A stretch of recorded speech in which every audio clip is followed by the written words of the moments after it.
솔직히 완전히 완벽하게 현금을 출금한다는 건 쉬운 일이 아닙니다. 현금을 입금했다, 출금했다. 입금 안 해도 되는 돈을 입금했다가 출금한다면 그야말로 출금액이 너무 커져 보일 수 있으니까 굳이 입금 안 해도 되는 그런 돈은 입금 안 하는 게 좋으실 것 같고요.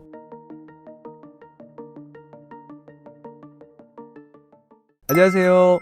국세청에서 22년 근무하고 현재는 가연세무법인 대표세무사 그리고 유튜브 채널 국세청 아는 형에서 고정 출연하고 있는 세무사 염지훈입니다. 현금을 1천만 원 이하로 출금해도 걸릴 수 있다고 하셨는데 그 이유는 무엇인가요? 반복 출금이 어떻게 문제가 되는지 설명 부탁드립니다.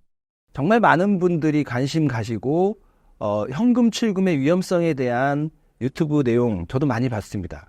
그래서 여러분들이 대부분 많이 인지하고 있는데 저는 먼저 이게 문제가 될 수 있는 사례를 먼저 말씀드리면서 제 본론으로 들어가겠습니다.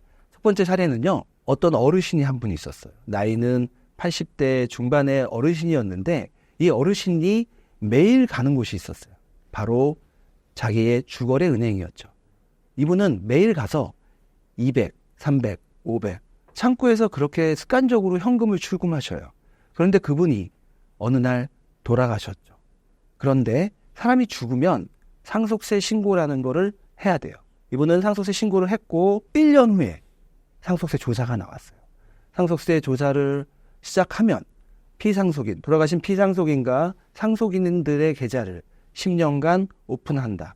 그래서 오픈해서 조사관들이 그 계좌 내역을 쭉 보니까 피상속인 계좌에서 거의 매일 200, 300, 500 이렇게 출금되고 있는 것을 본 거죠. 그래서 상속인들에게 정식으로 이 돈을 어디에 썼습니까? 라고 물어봤죠. 그랬더니 상속인들이 하나같이 저도 잘 모르겠는데요? 라고 대답을 했어요. 그런데 제가 아까 말씀드렸죠.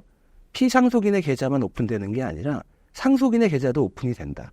그래서 조사관들은 상속인들의 계좌를 같이 합해서 보기 시작한 거죠. 그랬는데 아니나 다를까 상속인들의 계좌에 출처를 알 수 없는 현금들이 입금이 되고 상속인들이 취득한 부동산에 출처가 알 수 없는 대금이 투입되고 임차 보증금까지 알 수 없는 돈이 들어가고 있다는 것을 간접적으로 발견하게 된 거죠. 그게 첫 번째 사례입니다. 그런데 그 첫 번째 사례의 결과는 여러분도 다 예상하시겠지만 그에 따른 증여세, 증여세에 따른 가산세, 상속세, 가산세 이렇게 해서 원래 내야 될 세금보다 훨씬 많은 세금을 내는 결과가 나왔습니다. 제가 봤던 여러 사례들 중에 현금을 임의로 출금하다가 안 좋게 끝난 첫 번째 사례고요. 또 두 번째 사례에 들어가겠습니다. 두 번째 사례는 40대의 어떤 아들이 난생 처음 주택을 취득했어요. 주택을 취득했는데 부모님 입장에서는 아들한테 조금 늦게 결혼하니까 좋은 집을 사주기 위해서 10수억 원을 투입을 한 거죠. 그런데 이 아들은 근로소득도 모자라고 또 아버지 어머니로부터 증여받았다고 신고한 금액도 모자랐고요. 대출이자가 너무 비싸니까 대출도 많이 안 받았어요. 그래서 자금 출처가 부동산 취득 금액에 대비 작아서 자금 출처 조사 대상으로 선정이 됐고요. 자금 출처 조사 대상으로 선정이 되면 입출금 거래 내역을 즉 수증인으로 의심되는 즉 자금 출처 조사 대상자의 입출금 거래 내역을 오픈을 합니다. 근데 오픈을 하게 되면 그동안 입금된 것들을 쭉 볼 수 있어요. 그런데 그 입금된 내역 안에는 현금이 있었죠. 근데 이 현금이 어디서 나왔는지를 쫓아가다 보니까 가족 누군가의 통장에서 현금으로 출금되고 있다는 것을 발견한 겁니다. 여기까지 들으시면 그 다음 결과 여러분들 너무 잘 아시죠? 그러면 그럼 부모가 자식한테 증여를 했나 보다. 그러면 증여세와 가산세를 또 많이 냈다는 얘기를 하겠구나라고 생각하실 텐데 이 건에 있어서는 그럼 그 아버지는 그 돈을 어디서 났냐 하는 것까지 또 올라갈 수 있습니다. 그래서 아버지는 어딘가에서 사업을 하는 분이셨고요. 아버지의 신고소득이 없었어요. 자식한테 그렇게 많은 돈을 증여를 해줬는데 그 돈이 어디서 나왔는지 확인이 안 되는 거죠. 그런 경우에는 그 건에 있어서는 아버지 사업체에 대한 조사까지 이어진 적도 있다. 예, 그렇게 되면 증여세와 가산세, 소득세와 가산세 범위가 확대될 수도 있다. 이 두 가지 사례를 여러분들한테 현금 출금의 위험성을 얘기하는 전 단계로서 제가 얘기하고 시작합니다. 현금을 안전하게 출금하려면 어떤 방식이 좋은가요? 제가 오늘 현금을 안전하게 뽑는 법을 알려드리려고 이 자리에 왔는데, 솔직히 완전히 완벽하게 현금을 출금한다는 건 쉬운 일이 아닙니다. 근데 굳이 이제 먼저 전제를 깔고 말하자면, 현금을 입금했다, 출금했다, 입금했다, 출금했다, 이런 행위, 즉 입금 안 해도 되는 돈을 입금했다가 출금한다면 그야말로 그 입금액, 출금액이 너무 커져 보일 수 있으니까 굳이 입금 안 해도 되는 그런 돈은 입금 안 하는 게 좋으실 것 같고요. 그리고 제가 국세청 아는 형 유튜브 채널에서도 말했다가 저희 국세청 선후배들이 어떻게 그런 말을 할 수가 있냐라고 혼났던 그 말. 근데 사실 저 말고도 이 말을 많은 유튜버들이 했던 내용이니까 제가 다시 한번 말씀드리자면, 굳이 한 개 은행에서 1,000만 원 이상을 수시로 출금하는 것보다는 한 개 은행이 아닌 여러 개 은행으로 나눠서 그 금액을 좀 쪼개서 그렇게 받는 게, 저희가 보고할 때 1,000만 원 이상은 무조건 보고고 반복되는 의심거래에 대해서는 또 수시로 보고가 이루어지니까 그 금액을 은행별로 쪼개고 일자별로 다소 작게 쪼개는 게 아무래도 보고될 확률이 떨어진다. 그런데 그 중에 어떤 특정 은행에서 100만 원이라도 매일 뽑으면 이상해 보이잖아요. 이 사람이 소득도 없고 직업도 확실하지 않은 사람이 현금을 계속 출금해서 과연 이 돈을 어떻게 쓸까, 이런 의심거래로 포착이 돼서 한 개 은행에서 만약 보고가 되면 나머지 은행에서 출금된 것까지 언제 볼 수 있다? 세무조사를 통해서 볼 수 있다. 그럼 세무조사관이 이런 행태를 보고 더 안 좋게 생각할 수도 있어요. 물론. 근데 보고가 안 되는 게 우리에게는 1번이고, 만약에 보고가 되면 그 행태를 더 고의적으로 나쁘게 보고 세무조사를 더 엄하게 받을 수 있다는 점, 이것도 참고하시기 바랍니다. 그리고 현금 출금액을 그냥 소비하는 거, 뭐 이런 건 아무 문제가 없겠죠. 근데 그 돈을 가족들한테 주고 가족들의 소비에 사용하고, 근데 그게 증여에 해당이 된다면 그때가 문제가 되는 거고요. 정상적으로 그 많이 뽑아도 정상적인 출금이라면 아무 문제가 되지 않습니다. 그리고 부연 설명 드리면요, 이렇게 상속이나 자금 출처 조사라는 그 조사를 통해서 현금 출금 내역이 발견되지 않는다 하더라도 하루에 한 개 은행에서 창구나 ATM기를 통해서 1,000만 원 이상을 출금하면 자동으로 보고하는 제도가 있죠. 그게 바로 CTR. 그걸 어디다 보고하냐면 금융정보분석원, 즉 FIU라는 곳에 보고를 하는데요. 많은 사람들이, 저부터도 그래요. 1,000만 원 이상을 출금할 바에 500, 600 나누죠. 왜? 그냥 보고된다는 게 너무 싫은 거예요. 제가 무슨 그 출금을 해서 나쁜 데 쓰는 게 아니라 하더라도 보고되는 그 사실 자체가 기분이 나쁘니까 저희가 나눠서 끊어요. 근데 저처럼 500, 600 하고 마는 게 아니라 정말 계속 800, 700, 500 정말 수없이 반복된다면 그걸 바라보고 있는 사람이 있죠. 바로 은행 직원이에요. 저희가 은행 직원과 창구에서 마주치지 않기 위해서 ATM기에서 그렇게 한다 하더라도 은행에서는 보고 있죠. 아마도 은행에서 그걸 총괄하는 사람은 아마도 준법감시인이라고 할 거예요. 그 준법감시인이라는 사람이 그 행태를 보고 있다가 그 사람의 나이와 직업과 빈도 이런 것들을 종합 고려해서 문제가 있다고 생각하면 FIU에 보고하는 거. 그게 바로 STR, 의심거래죠. 이렇게 해서 보고된 내용이 FIU에 집결이 돼서 FIU에서 그거를 분석한다 이겁니다.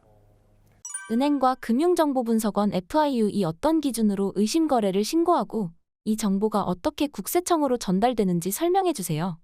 네, 제가 아는 내용을 말씀드리면, 제가 아까 우리가 1,000만 원 이상을 출금하거나 그 CTR, 그 다음에 반복적으로 의심스러운 출금을 하거나 STR, 이 두 가지에 대해서 은행에서 자동으로 통보되거나 의심거래로 개별적으로 보고가 이루어진다고 그랬죠. 그 보고되는 상대방이 FIU, 금융정보분석원이라는 곳이에요. 이 금융정보분석원 안에는 누가 있냐면 국세청, 관세청, 경찰청, 검찰청, 이런 분들이 계세요. 이런 분들이 다 무서운 분들이죠. 이런 분들이 모여서 이 거래가 과연 적정한 거래인가, 세금 탈루, 범법행위 이런 것들과 관련된 거래인지를 분석해서 그것들을 관련 기관으로 보내는 거죠. 제가 국세청을 예로 들게요. 국세청으로 세금 탈루 혐의가 있는 자료를 보내면 국세청에서는 무조건 조사하는 게 아니죠. 그게 정말 국세청 입장에서 봤을 때 세금 탈루의 정황이 정말 확실하다면 즉시 조사. 그런데 그 정도는 아니고 미약하거나 경미하거나 그런 자료가 훨씬 많겠죠. 그러면 다음에 정기조사가 실시될 때 그 자료를 활용하는 거죠. 정기조사는 법인이나 사업을 하는 개인 이런 분들이 특별한 혐의점이 없어도 전산 성실도 분석 또는 장기 미조사 등의 이유로 5년 내지는 10년에 한 번씩 특정한 혐의 없이 나오는 조사죠. 예, 주로 나오는 게 뭐 성실도 분석이라든가 소득률 저하, 네, 이런 것들로 조사가 나옵니다. 예. 즉, 그 현금 출금한 것 때문에 나오는 건 아니라는 거예요. 현금 출금뿐만 아니라 입금도 문제가 될 수 있다고 하셨는데 입금과 출금의 규제 차이는 무엇인가요? 한마디로요, 이렇게 생각하시면 됩니다. 현금 입금과 출금, 출금과 입금 똑같다. 그 기준 자체가 똑같기 때문에요. 반대로 그 출금이라는 말 대신에 입금이라는 말만 제가 넣어볼게요. 하루에 한 개 은행에서 ATM기나 창구에서 1,000만 원 이상을 입금하는 거. 그것도 또한 문제가 됩니다. 마찬가지로 CTR이라고 하고요. 어떤 분이 매일 500, 700, 800 쪼개서 맨날 입금을 하고 있다 이거죠.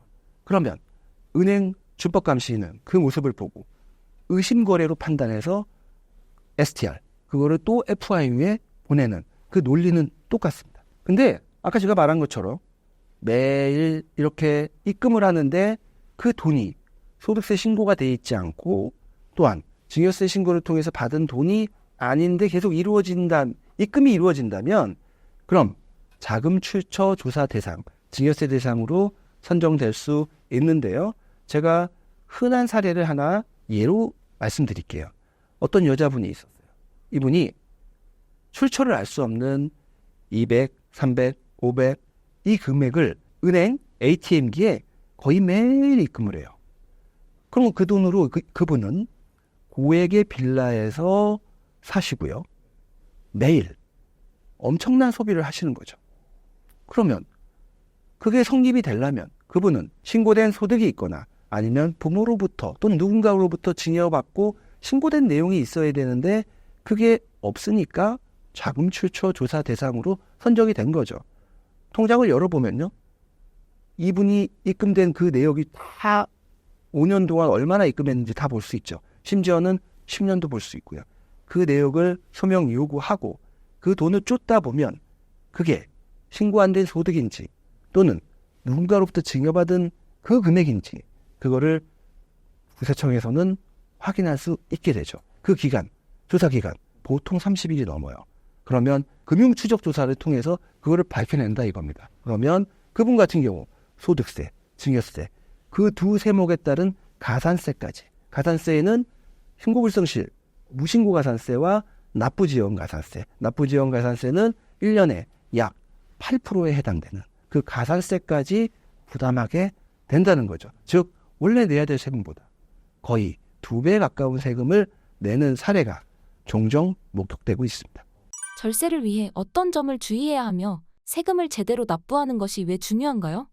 오늘은 이제 현금, 출금, 입금, 계좌이체 요게 포커스니까 이제 그 부분과 관련해서 말씀을 드리면요.